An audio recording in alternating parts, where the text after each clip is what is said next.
Hello everyone, ये class 12 chemistry chapter number 4। Chapter का नाम है केमिकल काइनेटिक्स। हमारे यूट्यूब चैनल का नाम है धर्मा पीवाईक्यूज। बात है हमारा क्वेश्चन नंबर 49। क्वेश्चन नंबर 49 देख लेते हैं क्या बोल रहा है हमारा। क्वेश्चन नंबर 49 बोल रहा है हमारा, for the first order thermal decomposition reaction the following data were obtain. क्या बोल रहा है क्वेश्चन हमसे बोला है for the first order reaction thermal decomposition reaction. यहाँ पर क्या, यहाँ पर ये हमारी first order thermal decomposition reaction दी हुई है, ठीक है। उसका मैं यहाँ पर ही डाटा दिया हुआ है। आगे क्या बोल रहा है क्वेश्चन, आगे हमसे बोल रहा है कैलकुलेट द रेट कॉन्स्टेंट। आगे हमसे क्वेश्चन बोल रहे हैं हमें यहाँ पर रेट कांस्टेंट की वैल्यू फाइंड करनी है। रेट कांस्टेंट मतलब हमें यहाँ पर के की वैल्यू फाइंड करनी है, ठीक है। यहाँ पर बात किसकी चल रही है, बात यहाँ पे आप देख पा रहे होंगे, यहाँ पर हमारी टाइम की बात चल रही है सेकंड में, और यहाँ पर हमारी बात चल रही है प्रेशर की एटीएम में, ठीक है। एटीएम सेकंड होते हैं हमारे यूनिट, सेकंड होता है हमारा टाइम का यूनिट, एटीएम होता है हमारा प्रेशर का यूनिट, ठीक है। तो आपको पता होगा जो हमारा प्रेशर होता है उसके लिए हमारा एक अलग फॉर्मूला होता है रेट कांस्टेंट के लिए, ठीक है। उसका फॉर्मूला क्या होता है, उसका फॉर्मूला होता है हमारा के equal 2.303 upon T upon T लोग ऊपर क्या आता है, ऊपर आता है हमारा P0। P0 क्या होता है इनिशियल प्रेशर। पोल में क्या आता है, पोल में आता है हमारा 2P0 माइनस पीटी P0 क्या होता है हमारा, P0 हो गया मतलब ये हमारा इनिशियल प्रेशर, पीटी हो गया हमारा यहाँ पर टोटल प्रेशर, ठीक है। तो बात कर लेते हैं यहाँ पर हम क्वेश्चन में हमें गिवन क्या दिया हुआ है। क्वेश्चन में हमें सबसे पहले हमें यहाँ पर उसने टी दिया हुआ है, टी क्या होता है टाइम।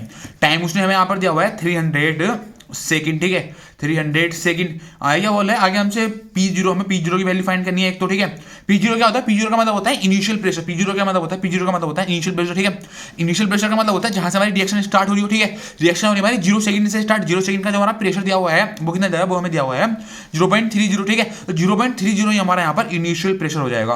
0.30 हो गया हमारा यहाँ पर इनिशियल प्रेशर, ठीक है। आगे हमें दिया हुआ पीटी, क्या दिया हुआ है आगे, आगे यहाँ पर दिया हुआ है पीटी। पीटी का मतलब क्या होता है, पीटी का मतलब होता है हमारा टोटल प्रेशर। टोटल प्रेशर हमारा कहाँ पर जाके निकलता है, टोटल प्रेशर हमारा वहां पे जाके निकलता है जहां पर हमारा रिएक्शन हमारी एंड हो रही हो। रिएक्शन हमारी कहां पर एंड हो रही है, रिएक्शन हमारी एंड हो रही है 300 सेकंड पर, ठीक है। 300 का सेकंड का हमें प्रेशर दिया हुआ है यहाँ पर 0.50 एटीएम, 0.50 एटीएम, ठीक है। हमारा टी हो गया हमारे यहाँ से 300 सेकंड, ठीक है। P0 की वैल्यू होगी हमारे यहाँ से 0.30 एटीएम, पीटी की वैल्यू होगी हमारे यहाँ से 0.50, ठीक है। अभी हमारा ये हमारा इक्वेशन है, ठीक है। अब इसके अंदर वैल्यू पुट कर देते हैं ये सारी, तो हमारे यहाँ से रेट कांस्टेंट की वैल्यू फाइंड होके आ जाएगी, ठीक है। तो आगे क्या हो जाएगा, आगे हो जाएगा हमारा के इक्वल 2.303 अपॉन टी होता है टाइम की वैल्यू हमारे से 300। आगे हो जाएगा हमारा लोग P0 की वैल्यू हो जाएगी हमारे यहाँ से 0.30 अपॉन में हो जाएगा हमारा 2 P0 की वैल्यू हमारे यहाँ से 0.30 माइनस पीटी की वैल्यू हमारे यहाँ से 0.50, ठीक है। आगे क्या हो जाएगा, आगे हो जाएगा हमारा के इक्वल 2.303 अपॉन 300। आगे हो जाएगा हमारा लोग ऊपर हमारा 0.30 अपन में कितना आ जाएगा, अपन में आ जाएगा हमारा 0.30 मल्टीप्लाई कर देते हैं 2 से। मल्टीप्लाई करने के बाद आएगा हमारा यहाँ पर 0.60 माइनस 0.50। हमने 0.30 मल्टीप्लाई कर दिया 2 से, तो मल्टीप्लाई करने के बाद आएगा हमारा 0.60, ठीक है। तो आगे क्या हो जाएगा, आगे हो जाएगा हमारा के इक्वल 2.303 अपॉन 300 लोग 0.30।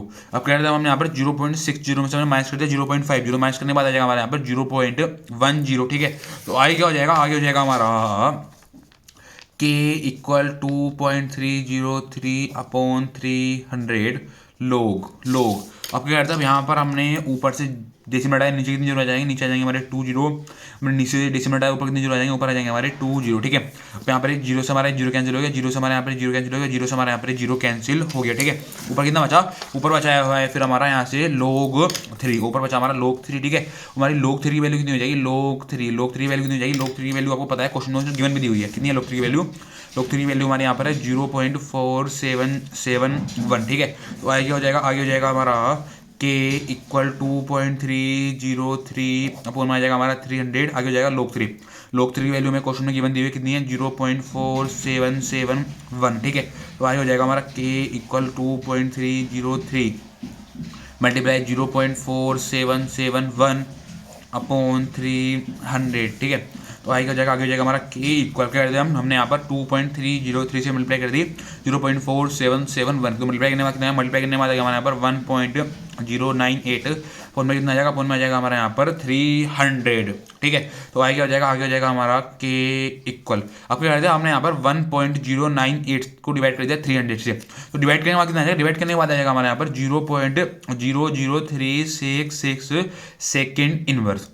के मतलब यहाँ पे रेट कांस्टेंट की वैल्यू आ गई हमारे यहाँ पे 0.00366 सेकेंड इनवर्स, ठीक है। तो आगे हो गया हमारे यहाँ से रेट कांस्टेंट की वैल्यू होगी हमारे यहाँ पर रेट कांस्टेंट की वैल्यू, ठीक है। एक तो हमारा आंसर ये हो गया, ठीक है। अब बहुत सारी बुकों में थोड़ा सा आंसर अलग लिखा होगा, अलग कहाँ पर होगा, अलग हमारा डेसिमल जो हमारा 3 के बाद होगा, ठीक है। और यहाँ पर हो जाएगा हमारा के इक्वल, अभी डेसिमल हम ले जाएंगे यहाँ से 3 के बाद, तो डेसिमल हम क्या 3 के बाद तो हो जाएगा 3.66। अपोन में हमारा कितने जीरो आ जाएंगे, यहाँ पे हमारा डेसिमल है, डेसिमल के बाद हमारी हमने जितने डिजिट के आगे हमने डेसिमल लगाया उतने हमारे अपोन में जीरो आ जाएंगे, ठीक है। 1 2 3 हमने 3 डिजिट के बाद डेसिमल लगाया तो अपोन में कितने जीरो आ जाएंगे, अपोन में आ जाएंगे हमारे 3 जीरो, ठीक है। तो आगे हो जाएगा हमारा के इक्वल 3.66, अपोन में कितना हो जाएगा, अपोन में जाएगा 10 की पावर 1 2 3, अपोन में जाएगा हमारा 10 की पावर 3, ठीक है। तो आगे हो जाएगा हमारा के इक्वल 3.66 मल्टीप्लाई बोलो हमारा 10 की पावर 3 ऊपर जाके हो जाएगा हमारा 10 की पावर -3। और यूनिट क्या होती है हमारी रेट कांस्टेंट की यूनिट होती है हमारी सेकंड इनवर्स, क्या होती है यूनिट होती है हमारी सेकंड इनवर्स। ये हो गया हमारे आंसर रेट कांस्टेंट की वैल्यू, ठीक है। ये हमारा हो गया आंसर, ये भी हमारा बिल्कुल आंसर सही है, करेक्ट है, ठीक है। और ये भी हमारा यहाँ पर बिल्कुल आंसर सही है, करेक्ट है, ठीक है। तो हमारी रेट कांस्टेंट की वैल्यू क्वेश्चन फाइंड करने के लिए बताया हमारे यहाँ से रेट कांस्टेंट की वैल्यू एक ही आई है, ये आई है, दोनों हमारी सेम ही है, ठीक है। बस यहाँ पे हमारा डेसिमल का थोड़ा आगे पीछे हो रहा है, ठीक है। तो बस ये पूछा था हमसे क्वेश्चन नंबर 49, ठीक है। Thank you.